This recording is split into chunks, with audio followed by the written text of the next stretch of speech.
Everyone. Tonight I am here once again, even though we do our programs this time from Tuesday, Wednesday, Tuesday. I am here because of this mini budget. It's all over the news, is circulated in all the media houses. And tonight I'm here to take opportunity of this moment to explain to you what this budget is all about. And whether or not there are any changes in law in terms of tax, in terms of property and all that. So I'm going to look at quite specific areas. So please, if you are watching me, don't be so selfish. Please kindly share the video with your friends and family so that they can all understand. Energy price is going up 1st of October. That's one thing that I want people to take notice of. So I'm going to take my time to gradually explain this mini budget. There is no doubt, if you look at the heading I've put there, it means my heading or the topic for tonight is the mini budget. What it means to you as UK, United Great Kingdom, battles cost of living crisis. There is cost of living crisis. And of course, most of you are already familiar the cause of this crisis, which has been exacerbated by this budget.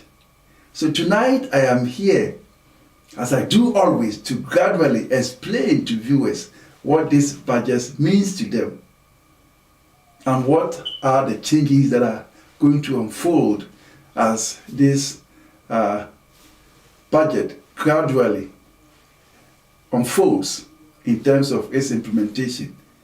So please, if you are watching me, kindly share this video. You can watch this on either CITI Media TV, on Facebook, my own personal profile, Thomas Berbon, or CITI Law Solicitors YouTube channel, or CITI Law Solicitors Facebook channel. As I normally do, I'll go on a short commercial break. When I come back, I take my time to explain the budget. That is what I'll be doing tonight, looking specifically at the mini budget. When people hear the news, they get so much confused. They don't understand what is happening around them because it's been blown over proportion. But I'm here to simplify, to give to you the areas that this budget concern is about. It's not every sector of the economy. There are a few areas that this budget specifically looks at in terms of certain areas such as tax and property. I'm going to take my time to explain all this tonight, so don't go away as I go on this short commercial break.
you for your patience. As I said earlier, tonight I am here to discuss the mini budget. This is mini budget. This is not a long-term budget or medium-term budget. This is just a mini budget meant to solve short-term cost of living crisis. However, it appears that this crisis has been exacerbated because of this mini budget. So tonight, I am here, as I do always, to explain these budgets, how it affects businesses and the public at large. So I'm going to take my time to look at the various areas that the Chancellor looked at when the budget was announced, I think 23rd of September, the mini budget. So I want you to join me tonight. I want this program to be quite interactive because we know that there are a whole lot of stuff happening around us. And 1st of October is a very crucial date that I want you to take notice of because the energy prices is going to go up. So before I proceed, I want you to take note that if you have a meter, take the reading, take photograph. I'm sure some of you have received text messages from the energy providers warning you to take notice because there's going to be drastic change in the price, the consumer price of energy prices, gas and electricity. So people should take note of this, 1st of October. And this budget is meant to somehow ameliorate or to solve some of these challenges, the crisis people are now having to go through, which we know has its root from Brexit, Ukraine war and COVID. But there are some of them that we are quite reticent about it because of politics. I'm not here to do politics tonight. I'm here to teach finance. Right.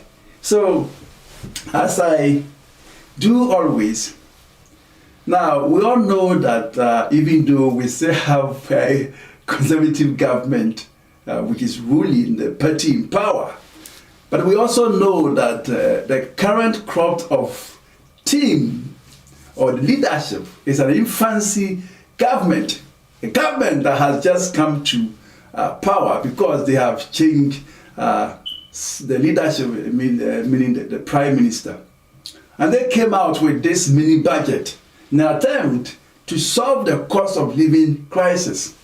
However, most people are of the view that this budget has rather worsened their living conditions. So I'm here to look at the various announcements that were made and how those announcements affect various sectors of the economy. Very important ways that I'm taking my time to ensure that I choose my diction carefully. So in these circumstances, the first area announcement is about this tax cut. Tax cut. Now, we all know from basic economics that we have progressive tax and regressive tax. Normally, progressive tax will take more tax from the poor. So, most progressive tax will take more tax from the rich, and then regressive tax will take more from the poor. So most people are of the view that this mini budget, in terms of the tax that has been, the tax cuts, only benefits most of the rich rather than the poor. So the tax, more or less, is regressive tax. But if you look at it critically,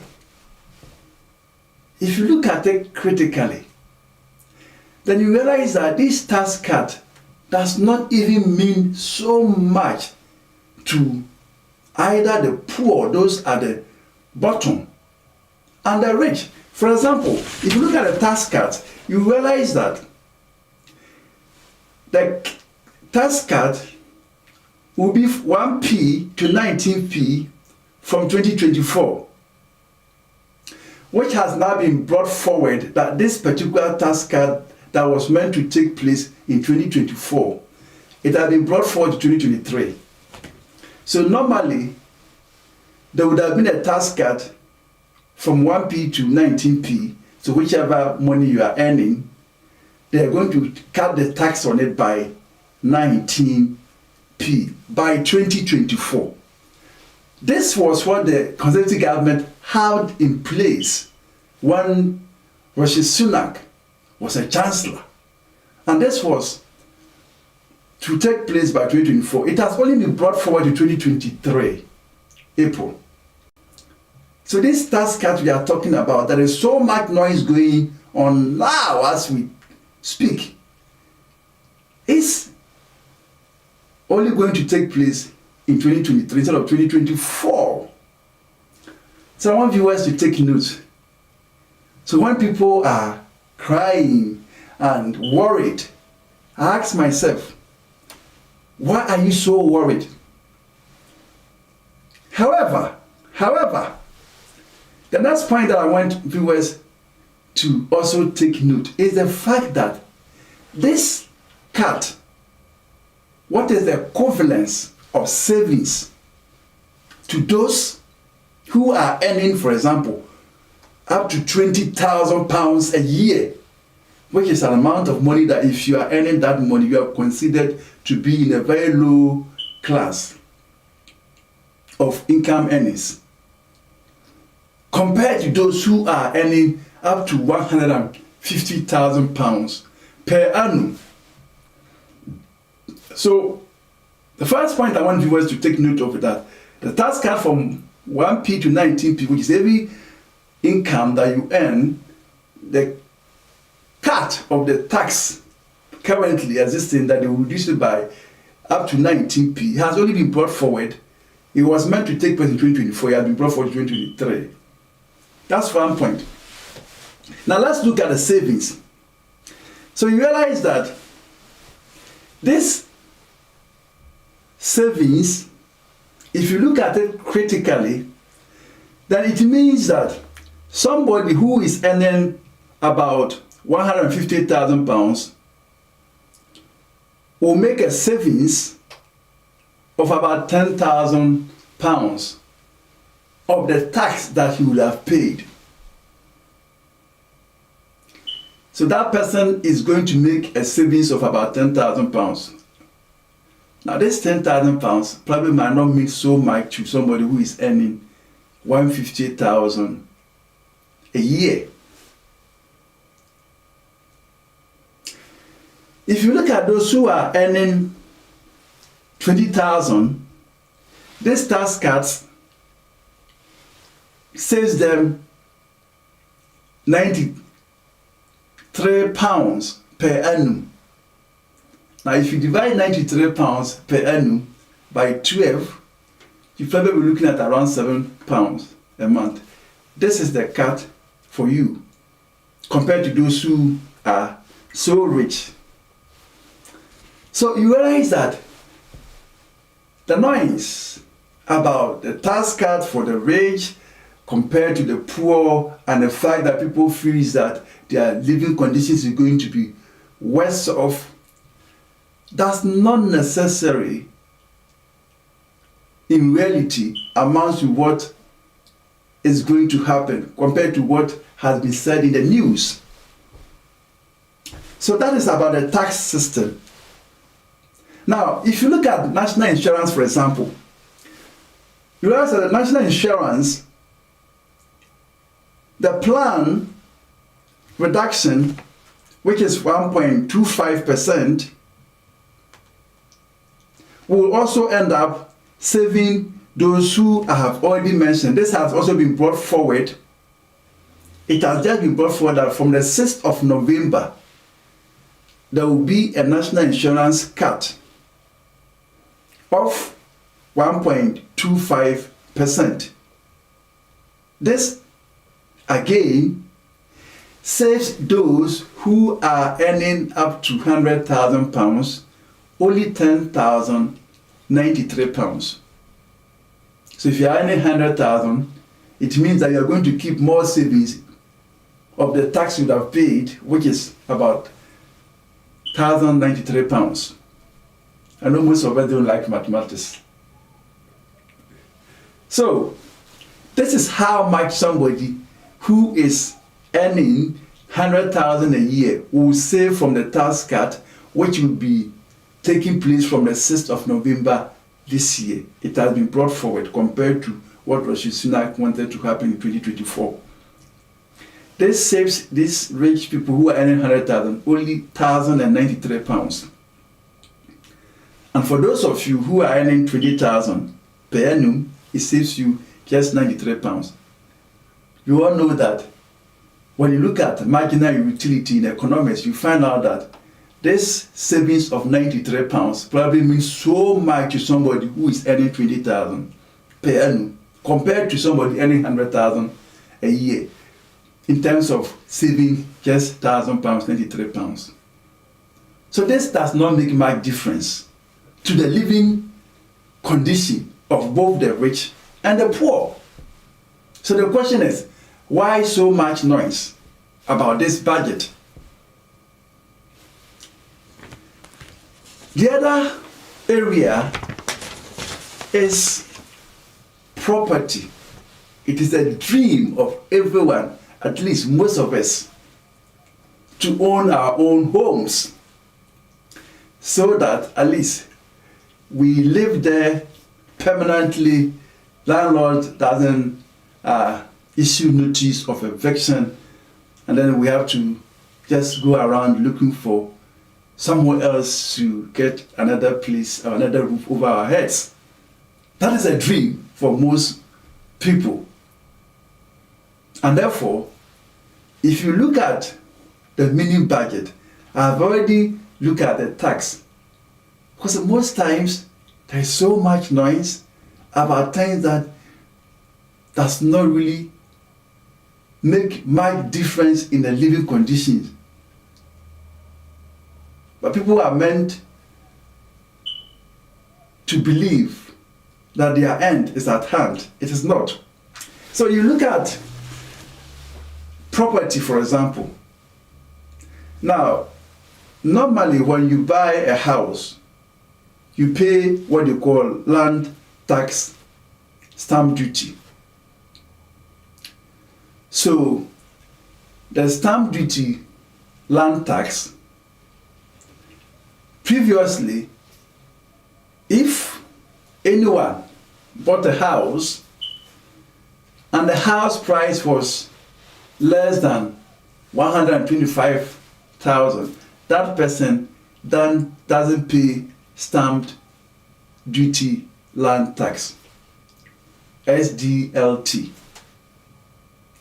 In this mini budget, what the Chancellor has done is that he has increased it, and this takes immediate effect from 2010. So if, for example, you are buying a house and you have not completed it, then you are going to be able to save money. This has been multiplied by 2, which means that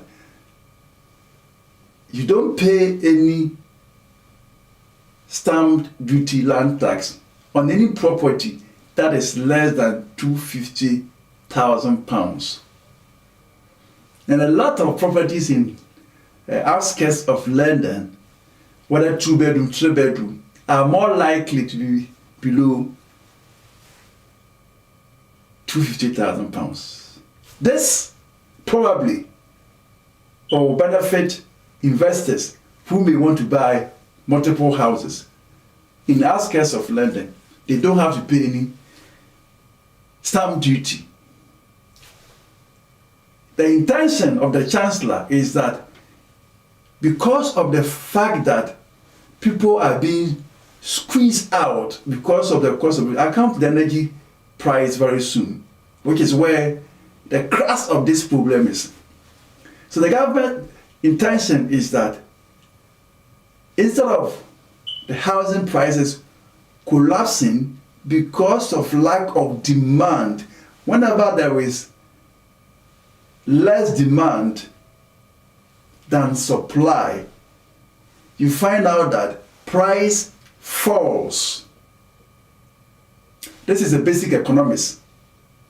If supply is more than demand, if everybody is selling something and less people are buying it, eventually people will try to bring down their price so that they will be able to sell. So the chancellor feels that because of the squeeze, and most people might not have sufficient savings to buy houses, the chancellor wants to assist them, encourage them to buy more houses, to maintain the price of houses. So what happens is that you end up saving money on the tax you would have paid, because this time up to £250,000 purchase of a house, whether you're first time, second time buyer, you don't pay any stamp duty. Now, how much does this save individuals? This will probably save them about $2,500, which again perhaps might mean a lot of money if you bought a house that has some few maintenance here and there to do. As an investor who is buying houses to renovate and sometimes sell, and it will help the selling as well, because at the end of the day, people are not going to pay stamp duty, land tax on these houses which are less than £250,000. So it is to keep up the price so that price does not fall and we don't just drive into recession. But more importantly, for those of you who are first-time buyers, in London, houses are very, very expensive. The Chancellor, instead of $225,000, which was previously the case for you not to pay any tax, this has also been multiplied to £450,000. So if you bought any house that is less than £450,000, you don't pay any stamp duty, land tax. What this means is that if it was your intention to go to outside London to buy a house because of the stamp duty being so high, it means that now you can still buy in London, because you can get a house probably in London for less than £400,000 or £300,000, and you will still not pay any stamp duty, land tax, as a first-time buyer. So for first-time buyers, the price has the threshold which you don't have to pay tax has been multiplied from 225 to 450. This means that people in London who want to buy houses can save as much as £6,000 to £50,000 in tax. They don't have to pay tax. This money can help them to buy beds, to buy, obviously, sofa, and all the stuff that they might need. In fact, even if there is some few renovation they have to do as a first-time buyer to move into that home, this $6,250, which is the money that you end up saving in buying in London of a house of worth up to £450,000. So if you look at, I've discussed the tax, income tax, national insurance tax, the cuts that are taking place and which days they are taking place. I have also discussed the stamp duty, land tax for both first-time buyers, second-time, third-time, fourth-time buyers. First-time buyers, the first property you buy as a first-time buyer, you don't have to pay any tax if the property is less than £250,000. This is a great savings amounting to about £6,250. I know most of us don't like mathematics, but tonight CITI law solicitors, we are explaining mathematics here in this studio. So this mini budget is about this tax, this property owning, ownership or whatever it is that conservative government want people to own houses. And at the same time, they want to keep the price at bay, where price does not fall because of lack of demand. Because whenever people don't have money, they can't pay their bills, then it's more likely that those people may want to either sell their house, and this a person who wants to buy it will have to pay more tax. They won't buy. So this particular policy, whatever we want to look at it, it's not that bad. However, as an economist or finance expert, I will tell you that beyond this tax savings, the major problem we have here is that the market is not convinced, because all these tax savings means that if people are not paying tax, government is not going to be able to make money to pay for NHS, to pay for most of the services that we rely upon that is provided by central government. And in some parts of the world, they will say treasury bills prices will go up because government needs to borrow more money. And therefore, just like when an individual, just like you and I, if you owe so much money, we have so much credit card bills, we have all these bills that we need to pay. We have personal loans, we have credit card bills, we have mortgages. Whenever we go to the bank and we want more money, they are more likely to decline us that loan. So this is the position that this government finds itself. They've not been able to account how they are going to fund all this tax that they are not going to oblige people to pay. These tax cuts, where are they going to get the other sources of funds to pay for the services that this tax yield would have paid for it? And in this case, because of that, the market dictates that interest rate is going to go up. It means that if you are going to go and buy a house, though you are going to save on the stamp duty land tax, you end up paying more interest rate. And I want viewers to take note of this.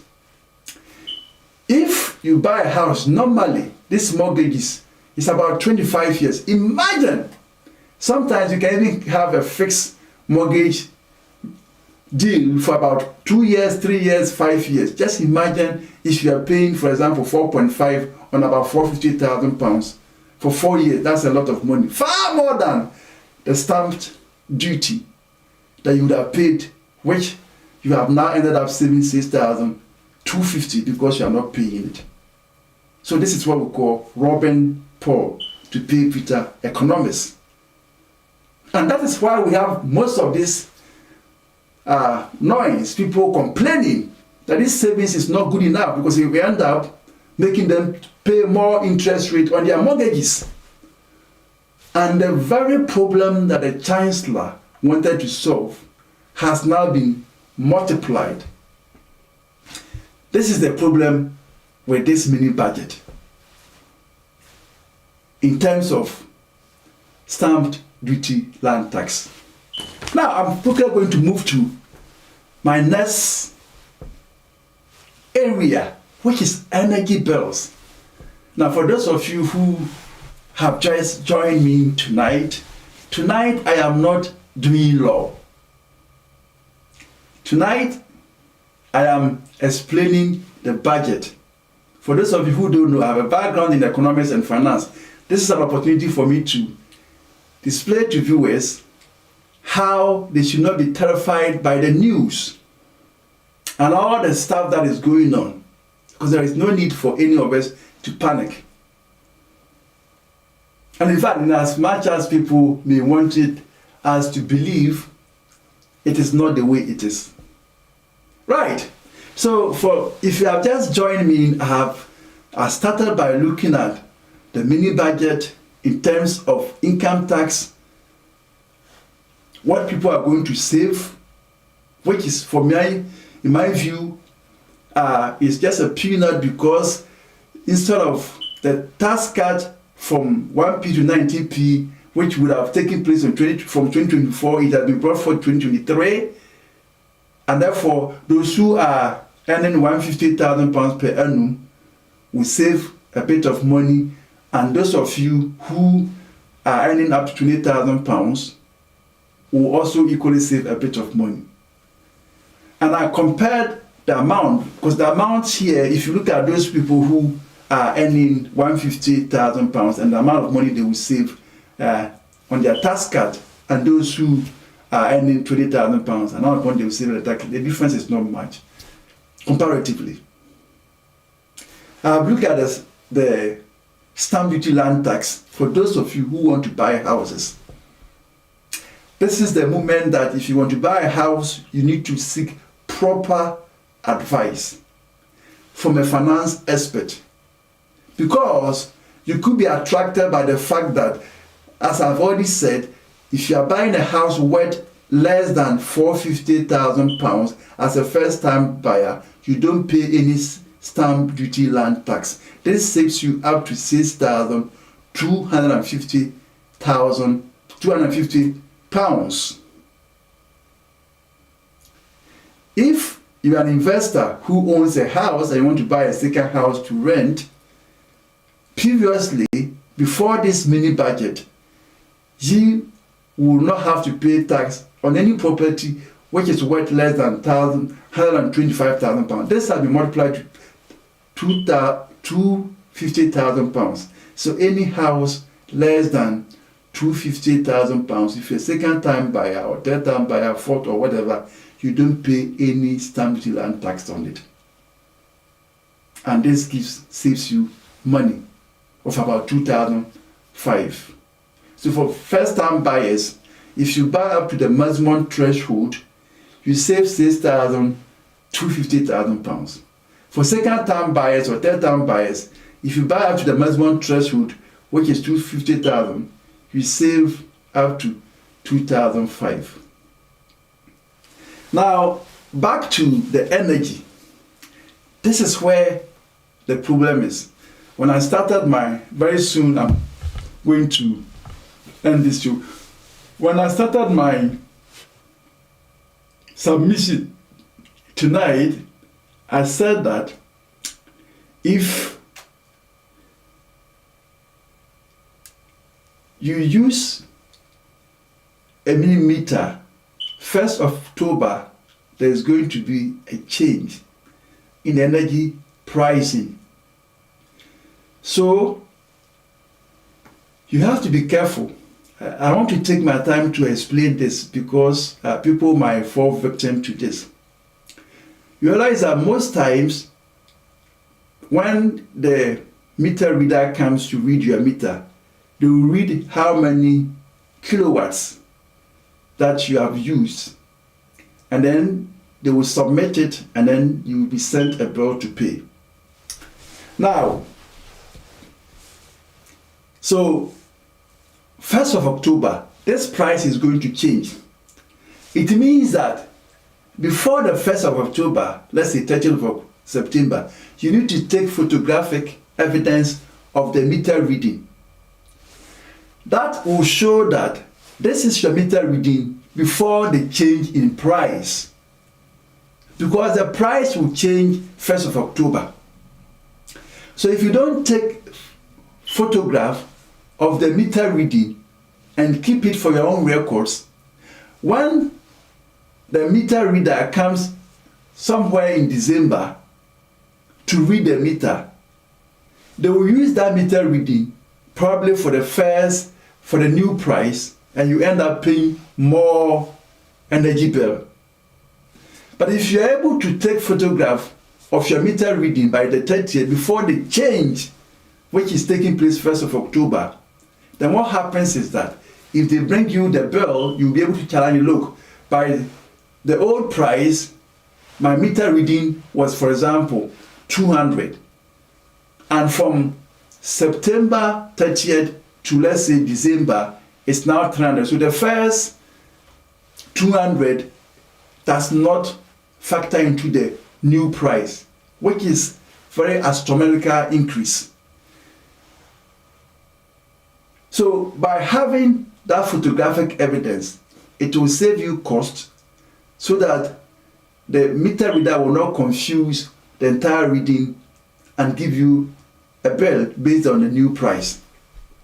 That's what I want viewers to take note of. It's very, very important that all of us who are using these meters, whether smart meter or the old meter, taking photographic evidence of the readings for your own records, because the price is going to change 1st of October. Now, the genesis of the cost of living crisis is energy bills. And most times we blame this on Ukraine war. But what I want you guys to understand is that even with this budget, the pounds has plummeted. The pounds now, compared to the major currencies such as dollar, is quite low. And remember, most of these energy prices are traded in dollars. Anyway, let me first make my submission before I explain this aspect of the exchange rate aspect of it, because I don't want to end up confusing you watching me tonight. Now, so the energy price is changing 1st of October. I've explained what you guys should do to make sure that you don't end up paying more than you deserve to pay to the energy provider. Now, again, the Chancellor, in his wisdom, and he's my brother from Ghana, and I'm very proud of him.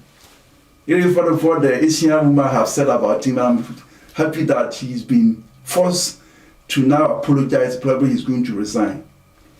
Now, this is the point here. The point here is that the Chancellor has said that if, irrespective of whatever household you are, your energy bill is going to remain, no matter the increase, going to remain up to 2005. Now, let me just take my time to quote the figures so that people can take note of this. So if you look at the energy bills in terms of savings that people are going to make, as I've said, 1st of October, the energy bill is going to go up. But in this mini budget, the Chancellor has pegged it at 2,500 for 2-year period. We are now in 2022. So up to 2024, our energy bill cannot go beyond 2005 for every household. So if you live in 6-bedroom, 7-bedroom, 9-bedroom, whatever it is, energy bill will not go up more than 2005. Now, this means that every household will end up saving some money up to about £1,000 because the increase in October is going to be quite huge. And most people would have ended up sleeping on the street. That is why I call it cost of living crisis. So because of that, everybody, with respect to household you are living in, your energy bill cannot go beyond 2005. I want people to take note of this. And this is going to be in place for up to 2 years. And there are many of you, I know that I will not consume the energy up to 2005 because I know how much energy I consume. So I'm not going to go to that threshold. But I don't know about you. But in any case, if you live, whatever property you live in, your bill is not going to go more than 2005. But it is still a lot of change, and most of us will still struggle And I'm going to point viewers to some of the areas that they can seek help if they are having, they are experiencing what they call fuel poverty.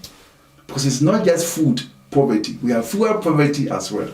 Right, so that's about the energy pricing for consumers. When I say consumers, individuals like you and I. What about businesses? Last time I went to the restaurant, I noticed that the portion of meal that I normally receive from this guy has reduced. The size has reduced. And I asked him, "Mate, what's happening here?" He said, "Well, the bill is so high, so we need to cut corners." So realize that businesses are even struggling. Restaurants, pubs, all kinds of businesses who have to be heating because the weather is going to get cold very soon. And they have to pay huge bills. For them, this mini budget only guarantees their reduction for only up to 6 months.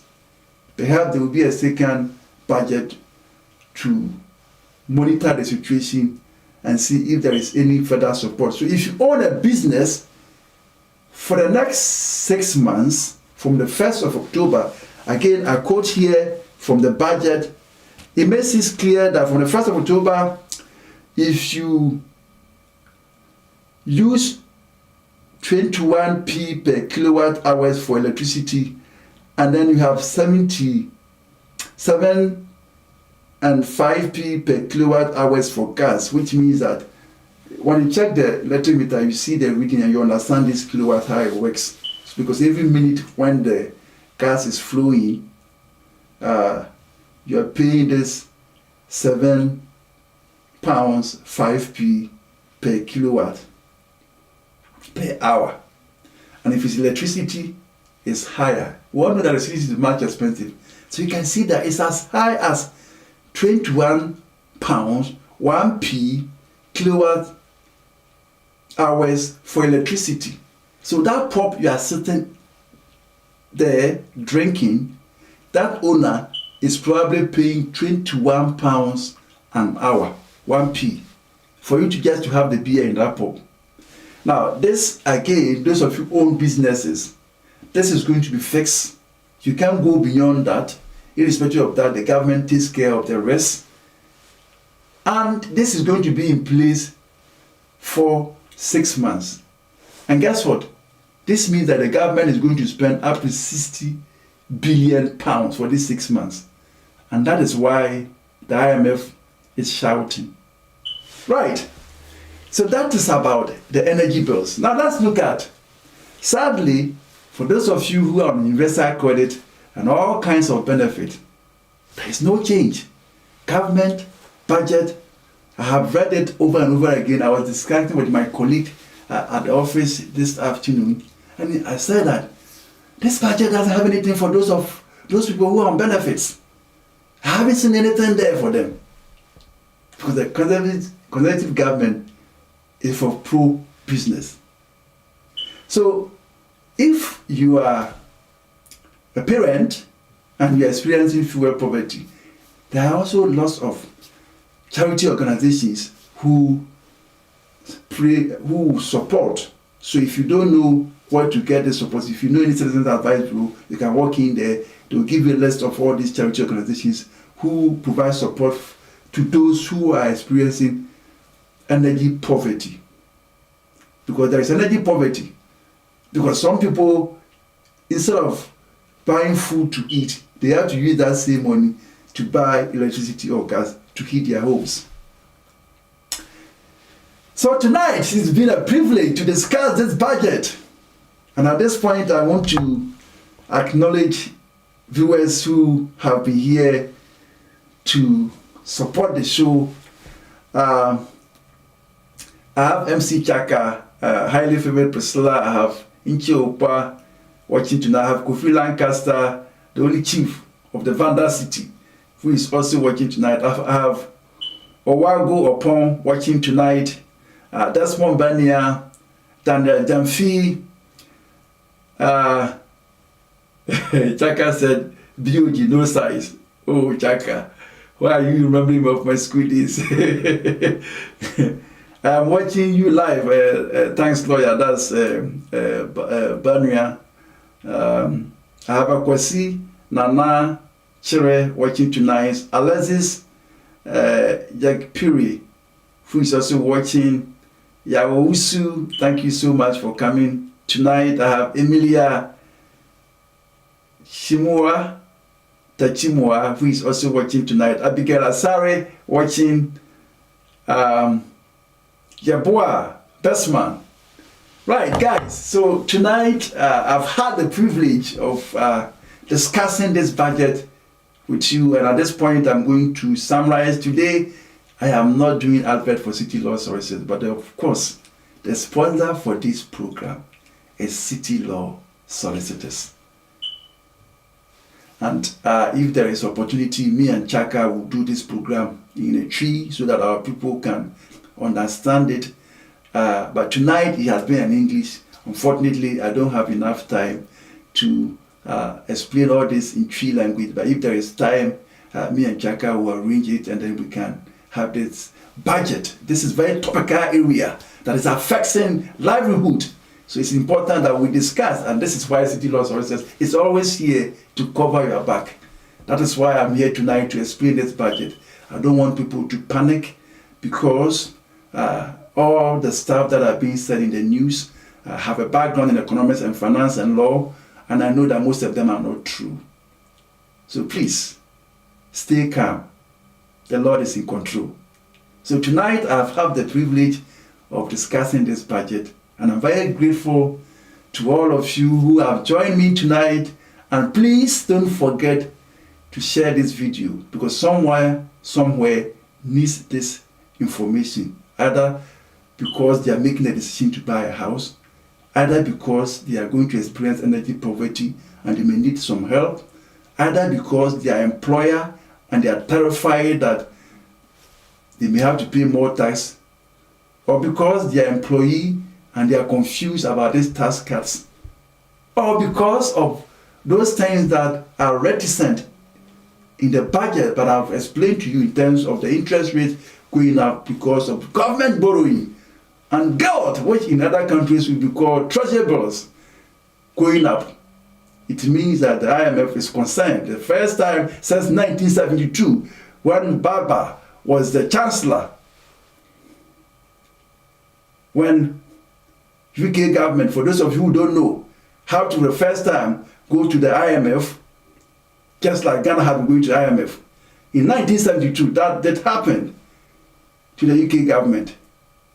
And we are more or less currently experiencing those, and IMF is now concerned. But I want you to stay calm, because this is just a mini budget, and the Bank of England is also in control of the interest rate. So guys, thank you. God bless you.